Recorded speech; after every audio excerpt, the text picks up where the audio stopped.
Mint Salad and I saw The Lord of the Rings, The Two Towers. It is directed by Peter Jackson, and if you haven't seen this movie, I will spoil it for you. The movie starts and we're following Frodo. He's having a dream that Gandalf is fighting this fiery demon dude and he's losing, and Frodo wakes. He's like, no, Gandalf, and Sam's there. Sam's cool. They're like, okay, yo, we're on a journey still. We're on the journey. We left for the journey last movie, and this movie, it starts off, we're in the middle, the smack dab middle of the journey, and it seems like they're pretty comfortable with each other. They're trying to go to Mordor, and we got this pesky guy who's just so rude. Just climb and be like, oh, my precious, oh, I need to grab my precious, I need to grab my precious, and I'm just like, no, on guard, get the heck out of here, buddy. You get out of here. You know, this guy really wants the ring,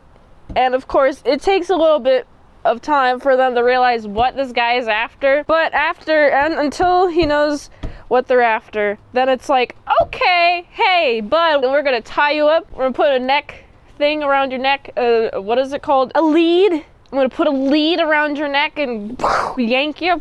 Come hither. He's like, oh, this is hurting, please, can you let me go?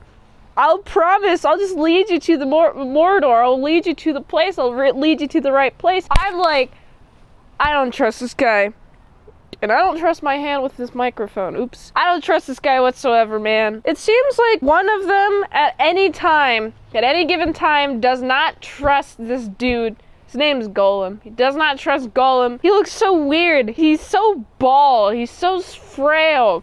What do you eat, guy? Do you eat anything? Like, what do you eat? The ring? Or do you only think about the precious, and that's why you're so skinny, is you don't think about food whatsoever? Like, what is this guy's meal? But of course, we have all this fun stuff traveling to Mordor, and in between traveling to Mordor, an entire war breaks out. We got this kingdom. Seems like this king is just really sitting there. He's just not really doing anything, and everyone around him is doing stuff for the king, but then the king just sits there. He just sits there. He's really old. And I'm just thinking, dude, okay, this guy is prime ripe for attack. And I'm like, I would attack this king if I were their enemy, but I'm not their enemy. I'm in modern time. There's no kings here that I can readily attack.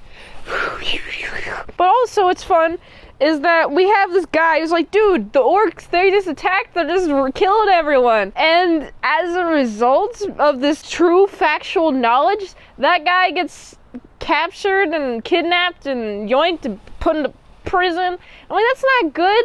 You're just warning the king. Isn't that what you're supposed to do? Isn't that like kingly duties? You're supposed to protect and serve the king, and the king is just letting you just sit there because he'd rather just sit there being old and decrepit. And of course, I'm like, this kingdom's gonna get attacked. This kingdom is gonna get majorly attacked. It's only a matter of time, because this guy has an old king. It seems like they're denying reality. So when reality strikes them in the face, they're going to get a heavy dose of reality. Big old war emerges. There's a lot of political tensions. It's unfortunate that Frodo and Sam just end up in the middle of it, because, wow, they're being sought after for political prison time, political prison, war prison stuff, you know, those things, the crimes, the political crimes that they supposedly committed, but they actually didn't, but it's just an attempt to get them. But, of course, they're always just, like, getting in and out of the situation.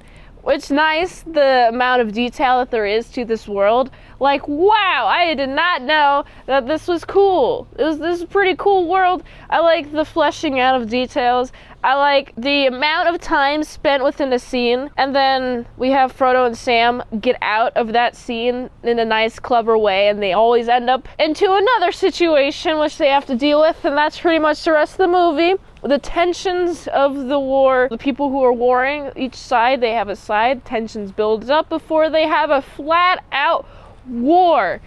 And honestly, there's just a lot of detail for me to even remember from this movie. All I remember is that How did Frodo and Sam do it? They're being led by Gollum, and they're not being caught, which is cool. Good job not being caught. I'm just thinking, at some point, Gollum's going to try to catch you off guard. He's going to try to steal the ring from you, and I don't trust that fella whatsoever. This guy has some plans to steal that ring, and he's going to outwit you, and you're not going to notice it at all. But that's not this movie. In this movie, he's just playing submissive. He's going to get that ring eventually, no matter how long it takes whatsoever. I believe in Gollum, actually. I think he has the potential to steal that ring. But what does he want it for? This movie doesn't really explain that. I do like how Gandalf has it going for them, Sam and Frodo. He's got some good eyes on him. Hey, Treebeard, protect him. I like the initial conflict when they first meet. It's like, who are you? Why are you a tree that's moving? Oh, what is going on? And then he tells his story. I'm like, okay, nice. I get to know this character's backstory and what happened to him and why he's here now and how he became friends with Gandalf. But eventually they do end up hitting it off, Sam and Frodo. They're able to trust Treebeard. Treebeard's like, yeah, my Gandalf, he's cool and all. He's rad, and I have sworn to protect you guys because Gandalf is so cool, and he's doing other Gandalfing things. There is a Gandalf the White, Gandalf the Gray. What's the difference in the titles? From this movie, I didn't really catch that. I was curious as to what those different titles could mean. Maybe I didn't catch something. There's just so much information that some information fell off out of my head and just out in the ether because of how much information was poured into it while watching this movie. But what does the Gandalf the White / Gandalf the Gray / different titles mean? Let me know in the comments below if you know. I do like, towards the end of the movie, we got some conflict. So someone wants the ring, someone wants to take the ring, someone wants to have Frodo use the power of the ring. And it's beautiful because we have Frodo, he's like, I've got the ring power. Ooh, I'm going to be tempted. But then Sam, being such a good boy, he's like, hey, no, I won't let you get tooketh from the ring whatsoever. I'm going to take the ring from you. I'm going to make sure you don't get corrupted by its power. Everyone is corrupted by its power, it seems like. I'm just like, wow, whew, that's hefty. This movie was a lot of world building, a lot of establishing the different sides of the conflict in the war, how the conflict even started, how it progressed, and then eventually how they all just ended up starting fighting each other. That's what this movie was about. And then on top of that, we have Frodo and Sam. They're on an adventure together to Mordor, and we got Gollum leading them. But of course, the ring almost corrupts Frodo, but doesn't. And that's pretty cool. And I'm like, okay, Gollum, you better steal the ring for them because I don't think they got the potential. They don't got what it takes to keep track of the ring, and only you do. So this movie was fun. It was 3 hours. How long was this movie? I watched the extended version. I don't remember in a long time. It was just so long. It was ridiculously good with how long it was. I'm actually quite surprised that the quality maintained throughout the rest of the movie was a nice, even, steady keel. What is that the phrase? Nice, even keel quality. It was all shot pretty well. I enjoyed the lighting. I'm excited for the third one. Who's your favorite character? Let me know in the comments below. All of your experiences, all your fun times. I gotta give this movie, it's a solid 8.6 out of 10. If you like this review, watch another one. The platform really likes that. I found a fast track movie. You can do that for $20. Redeem those at patreon.com/ASEPresents. And if you like to help support the daily grindiness of all them daily movie reviews, go to this link tree, find the way you can help support the daily grind of all them daily movie reviews. So go here. And until next time, mint salad sauce. See you later, my salad croutons and bacon bits.